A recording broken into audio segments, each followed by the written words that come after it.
Welcome to another Indie Dev Showcase video here on the channel, highlighting the many dev submitted games and demos we play. If you'd like to submit a game for a future video, please get in touch. But we are starting things off with the game Mage Mountain. Please keep in mind that the footage you're seeing is taken from a pre-release version of it. The game is currently in early access at the time of this recording and may not represent the current version of it. So this is a deck building roguelike, where our main aspect of this has to do with synergies and skill related bonuses. You can't see the skills unfortunately because my video cam is blocking in the bottom left, but every skill you have access to, or your various passives, will in some way, shape, or form influence the various cards and abilities that you get. So that cards that may gain bonuses based on destruction or melee will become more powerful, and this is to basically counter or be different compared to games that let you just upgrade cards or grow in power along those lines. Your job, of course, is to complete each event, gain more power, upgrade, and of course fight all the big bads that are in your way. Now, the main concern that I had with Mage Mountain, at least at the time when we played this, it was a little opaque in terms of how things work. The aesthetics are on the basic side as well as the art style, which I think kind of hurts it compared to when we look at games like Slay the Spire, Monster Train, and so on. But there's certainly depth here in terms of how the synergies between skills and stats kind of apply to themselves. And it would be, I would say, on the more complicated side compared to some of those other games. So if you're not tired of deck building roguelikes and looking for one that has more depth to it, I would say give this one a check. But if you are looking for one that is still very much streamlined and easy to follow, this game may be a little too advanced in that respect. For our next game, we have Warpips. This is a kind of auto battler strategy, almost strategy roguelike type of game, where your mission is to choose which units to take into combat with you on each run, and knowing when to upgrade, give more units, use special abilities and whatnot, to essentially push your units from the left side of the screen to the right and take out the enemy's base. Do that, you move on to the next area. So the general concept here is definitely more like rock, paper, scissors, or again, more passive strategy. Right now, my units on the left, I am not controlling them at all. All I do is basically click when to send units out, as well as upgrade my various features that you can see along the bottom of the screen. So as you play through, you'll get access to more units, more upgrades, and the kind of twist is that when you finish a battle, the units that you put in, or the unit types, are consumed. So there's definitely a risk reward of how many units you want to bring in, which ones you want to leave out for a later encounter, and so on. As you level up and get that up, it will improve the amount of money that you get, which then of course lets you keep fielding things. And combat goes until you either are defeated or time runs out. Now, the structure of a run is very similar to that of, say, an FTL or Into the Breach, that you have the kind of run map as you see right here. You decide where to go next, and you'll get rewards and what's going to be coming down the line. So the game itself kind of, again, fits into that auto battler kind of theme to it. And I would say it works to some extent.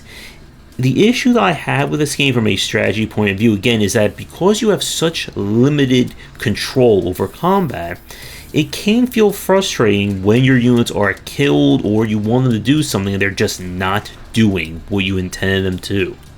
The game has been updated a lot since we played this. I believe there are been balance changes, an endless mode, and even map redesigns done. If you're looking for, again, a more passive experience in terms of strategy gameplay, and if you like auto battlers, I would say give this one a check. But If you're hoping for something brand new or revolutionary in this kind of design, then I don't think Warpips is going to work for you. For our next game, this is Imagine Earth. This is a kind of colony sim strategy style title, where your job is to construct colonies on all varieties of planets, making sure that they are both sustainable and earning you enough profit in order to keep going. So this one is definitely more on the advanced side, where you're going to be setting up your various structures and moving resources around, but you also need to balance this with how toxic or harmful they are to the environment, as well as to how they affect the land and people around them. So we play through, I think, parts of the demo or parts of the tutorial and the first map on our play, and this is one of those games that it can be a bit hard to learn. The title likes to throw a lot of information at you with a lot of talking heads during the tutorial and openings. And unfortunately, we didn't get to play too much or see too much of it because it just started to become a little overwhelming to play. But as per the strategy kind of design, your whole goal again is to optimize and keep building up. You'll eventually be able to deal with opposing enemies, climate or disaster situations, and you're trying to complete the various goals of each scenario that you can see in the bottom right. And I would say this is one that it's meant for a very specific fan of kind of the strategy genre or colony sim. If you like titles that are really mechanical heavy, where you really are going to have to dig in and figure out how to play them, I would say give this one a check. But from our time spent playing with it, it is definitely not the most approachable game on the market.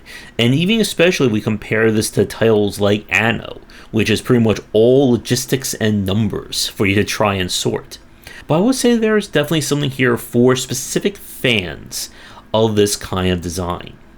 So, with that said, we're going to take a quick break, and when we come back, we have 3 more games to look at for our showcase. And if you're interested in my thoughts on design, then check out my game design books. For entry-level students, we have 20 essential games to study, and then the Game Design Deep Dive series that takes an extensive look at different genres, with free-to-play coming in 2022. For our next game, this is Minute of Islands. This is a story adventure-driven platformer. We play as this young girl here who has been basically kept in prison and forced to work for these giant monsters who are keeping control over this island, or this chain of islands. And when something goes horribly wrong, she is forced to go out and figure out what is happening and try to fix things and keep the environment going. So right off the bat, I love the aesthetic of this game. It has a really striking look to it with some very great backgrounds and environmental details. The puzzle solving itself is your basic kind. You have this kind of staff that acts as your Omni tool that you'll be able to use to activate a variety of things, and your job is to go around and complete the various tasks on an island, solve the puzzles, move on to the next. My main issue that I had with Minute of Islands is that the moment-to-moment gameplay just wasn't that interesting to me. This is again more on the narrative puzzle side rather than pure platformer. So if you're hoping for challenging jumps and environmental obstacles and things like that, that's not what this game is about. This is more about going through the story, learning about the various people, and solving some light puzzles. And the actual moment-to-moment gameplay is just there to facilitate that. And I also had some issues figuring out what part of the environment you can interact with and what is just there for show. And you can see that with some of these areas, they can become very busy to look at in terms of trying to figure out what is happening. So if you are a platformer fan looking for some challenging puzzles and platforming, this is not going to be the game for you. But if you do enjoy a different story and just kind of going with the exploration rather than being challenged by obstacles, then I would say give this one a check. For our next game, this is Ratuz, and this was a demo that we played for one of the Next Fest or indie showcases. This one is an action platformer, or kind of maybe more of a puzzle platformer in the same respect as Prince of Persia, Inside, Flashback, that kind of era of 2D platforming, where your jumps are committed and locked once you make them, and it's more about kind of moving through the environments and hopefully not dying in any myriad of ways. So the big thing about this one that I liked is that it is on the challenging side. There's a lot of kind of auto-scrolling dodging of enemies, and it's more about the environmental puzzle solving rather than trying to solve, various logic-based puzzles like that. With that said, my main issue with this game from the demo was the difficulty. This game features a lot of pass or fail sections where you're going to die simply because you didn't know how to solve a jump or what you were supposed to do in the midst of waiting for the camera to catch up to you. And when you die, you'll oftentimes have to repeat an entire section because of it. Now, the demo's final area was incredibly frustrating because of this, both due to the lack of checkpoints and the amount of kind of platforming dexterity you needed in order to get through it. And this game is on the harder side. Now, one thing to keep in mind, the footage that you're seeing from this showcase right here is from the demo, which should be at least, I think, 8 months to a year old at this point, and the developer did get a lot of feedback from people complaining about the difficulty and just how limited you were or how pass or fail the game was, and I'm sure they have worked on things since then, but again, without being able to play it, I can't comment on any updates or changes in that respect. If you are a fan of kind of the puzzle platformer, games like Prince of Persia and the ones that I mentioned before, definitely check this one out if you don't mind a fair bit of challenge. But if you are looking for more of a modern platformer, one that is more forgiving, at least in the version that I played, this one may be too advanced in that respect. For our final game tonight, this is Lacuna, and this is a narrative-driven adventure game. You play a detective on a far distant human colony when a murder happens, and it's up to you to investigate, which could lead to war and all kinds of disaster.